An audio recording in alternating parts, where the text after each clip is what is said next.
কলকাতা জাদুঘরে সম্পূর্ণ স্থায়ী পদে নিয়োগের একটি নতুন বিজ্ঞপ্তি ইতিমধ্যেই প্রকাশ করা হয়েছে, যেখানে আপনারা ভারতীয় নাগরিক হলেই কিন্তু আবেদন করতে পারছেন। সমস্ত জেলা থেকেই আবেদন করা যাবে।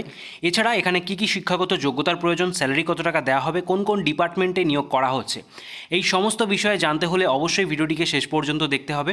আর যদি চ্যানেলে নতুন দর্শক হয়ে থাকেন, চ্যানেলটিকে অবশ্যই সাবস্ক্রাইব করে পাশের বেল আইকনটিকে অন করে রাখুন এই ধরনের নিত্য নতুন জব আপডেট পাওয়ার জন্য। চলুন এবার সরাসরি চলে যাওয়া যাক সেই অফিসিয়াল বিজ্ঞপ্তির দিকে এবং দেখে নেওয়া যাক কী ডিটেলস এখানে বলা হয়েছে। ন্যাশনাল কাউন্সিল অফ সায়েন্স মিউজিয়ামের সেই অফিসিয়াল বিজ্ঞপ্তি আপনারা দেখতে পাচ্ছেন, যেখানে সম্পূর্ণ অ্যাড্রেস সহ রেফারেন্স অ্যাডভার্টাইজমেন্ট নম্বরটাও উল্লেখ করা রয়েছে। এর পরবর্তীতে নিচের দিকে আসলেই আপনারা দেখতে পাচ্ছেন এখানে কী কী পোস্টের জন্য ভ্যাকেন্সি বেরিয়ে এসছে। দুটি ইউনিটের জন্য আপনাদের ভ্যাকেন্সি বেরিয়ে এসছে। অফিস অ্যাসিস্ট্যান্ট গ্রেড 3-র জন্য, যেখানে দেখতে পাচ্ছেন প্রথম ইউনিটে আপনাদের নিয়োগ করা হচ্ছে national council of science museum HQRS Kolkata, 3টি ভ্যাকেন্সি SC OBC এবং আনরিজার্ভদের জন্য। আর দিনকানালে সায়েন্স সেন্টার, দিনকানাল উড়িষ্যাতে একটি ভ্যাকেন্সি রয়েছে আনরিজার্ভদের জন্য, যেখানে স্কেল অফ পে 19,900 থেকে 63,200 টাকার মধ্যে রয়েছে, যেখানে লেভেল 2 অনুযায়ী আপনারা বেতন পাবেন। যেখানে আপনাদের স্টার্টিং স্যালারি হচ্ছে প্রথম ইউনিটের জন্য অর্থাৎ ন্যাশনাল কাউন্সিল অফ সায়েন্স মিউজিয়ামে 36,425 টাকা এবং দিনকানালের জন্য 32,168 টাকা পার মান্থ। ঠিক আছে, এটা অ্যাপ্রক্সিমেট স্যালারি এখানে জানানো রয়েছে। যেখানে আবেদন করতে গেলে কি শিক্ষাগত যোগ্যতা বলা হয়েছে, হায়ার সেকেন্ডারি অর্থাৎ HS পাস হলেই এখানে আবেদন করা যাচ্ছে। তার সাথে অবশ্যই ইংলিশে কিন্তু টাইপিং স্পিড থাকতে হবে 10 মিনিটের মধ্যে 35 ওয়ার্ড পার মিনিট, অথবা হিন্দিতে 30 ওয়ার্ড পার মিনিট। ঠিক আছে, তাহলেই এটা আপনারা আবেদন করতে পারবেন। এবং এজ লিমিট, যেটা ম্যাক্সিমাম এজ লিমিট জানানো হয়েছে, ঠিক আছে, 25 বছর পর্যন্ত, যেখানে last date of submission of application অনুযায়ী এটা আপনাদের ডেটটা ক্যালকুলেট করা হচ্ছে। ঠিক আছে, আপার এজ লিমিট। পরবর্তীতে চলে যাব, এখানে তার আগে কিছু জব ডেসক্রিপশনও বলে দিয়েছে, যেটা আপনারা দেখে নিতে পারেন, যেখানে typing, dispatch of desk, issue of tickets, photocopying, এই সমস্ত আপনাদের কিন্তু জব ডেসক্রিপশন থাকছে, সেটা আপনাদের এখানে করতে হবে। তার পরবর্তীতে টেকনিক্যাল অ্যাসিস্ট্যান্ট সিভিলের জন্য ভ্যাকেন্সি রয়েছে। এখানে কিন্তু একটি ইউনিটেই নিয়োগটা করা হচ্ছে ন্যাশনাল কাউন্সিল অফ সায়েন্স মিউজিয়ামে হেডকোয়ার্টারে।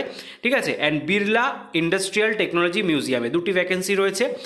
পে ম্যাট্রিক্স বলেছে 29,200 থেকে 92,300 টাকার মধ্যে, লেভেল 5 অনুযায়ী আপনারা বেতন পাচ্ছেন এবং স্টার্টিংয়ে 51,515 টাকা মতো আপনাদের পার মান্থ অ্যাপ্রক্স কিন্তু স্যালারি থাকছে। কলকাতাতেই আপনাদের পোস্টিং হবে। এর পরবর্তীতে এসেন্সিয়াল কোয়ালিফিকেশান এই পোস্টের জন্য বুঝতেই পারছেন, ডিপ্লোমা 3 ইয়ার্সের কোর্স সিভিলের উপরে থাকলেই আপনারা আবেদন করতে পারছেন।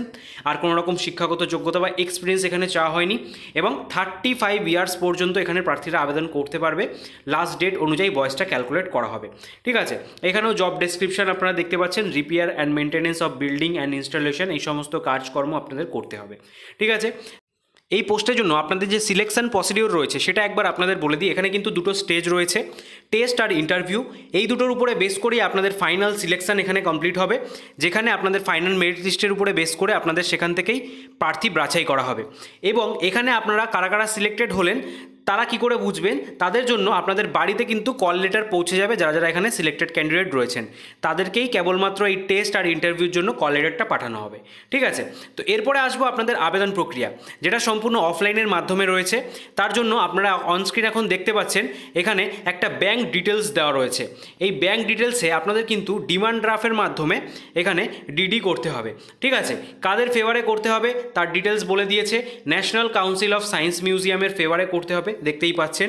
ঠিক আছে, এবং অবশ্যই ন্যাশনাল ব্যাংক থেকে করতে হবে। এবং এখানে যে অ্যামাউন্টটা রয়েছে সেটা রয়েছে 885 টাকা, 750 টাকা প্লাস 18% GST, 135 টাকা মিলিয়ে।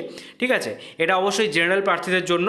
এছাড়া যারা যারা ST SC এবং ওম্যান প্রার্থী রয়েছেন বা PWBD এক্স সার্ভিসম্যান প্রার্থী রয়েছেন তাদের জন্য কোনো রকম আবেদন মূল্য নেই, সেটাও কিন্তু এখানে জানানো রয়েছে। ঠিক আছে, এটা কেবলমাত্র জেনারেল এবং OBC প্রার্থীদের জন্য এই অ্যামাউন্টটা লাগবে।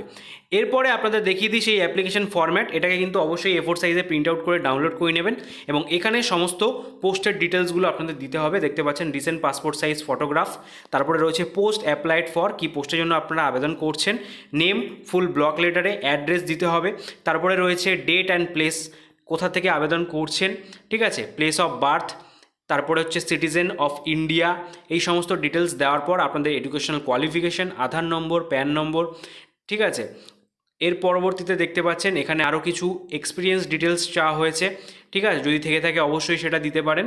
এর পরবর্তীতে সমস্ত ডিটেলস ফিল আপ করার পর এখানে নিচে রয়েছে ডেট, প্লেস এবং ক্যান্ডিডেট সিগনেচার। ঠিক আছে, এবং তারপরে রয়েছে name of the capital letter.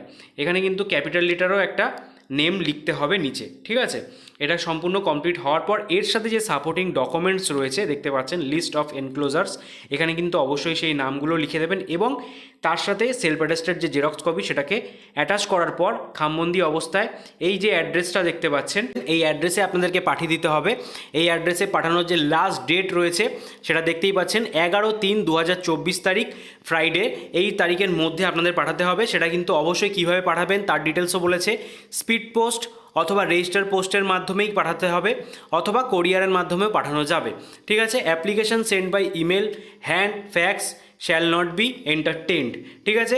কেবলমাত্র স্পিড পোস্ট, রেজিস্টার পোস্ট অথবা কোরিয়ারের মাধ্যমেই পাঠালেই সেটা কিন্তু গ্র্যান্ট করা হবে, সেটাও এখানে জানানো রয়েছে। যারা যারা পাঠাতে চাইছেন, এই পোস্টের জন্য আবেদন করতে চাইছেন, অবশ্যই কিন্তু এখানে আবেদনটি করে দিতে পারেন এবং এই রিলেটেড কোনো রকম ডিটেলস জানতে হলে অবশ্যই অফিসিয়াল নোটিফিকেশনটি আপনারা ডাউনলোড করে আরেকবার ভালোভাবে পড়ে নিতে পারেন। আপনাদের সাথে দেখা হবে পরবর্তী নতুন ভিডিওতে। ততক্ষণ পর্যন্ত ভালো থাকবেন, সুস্থ থাকবেন। Thank you for watching.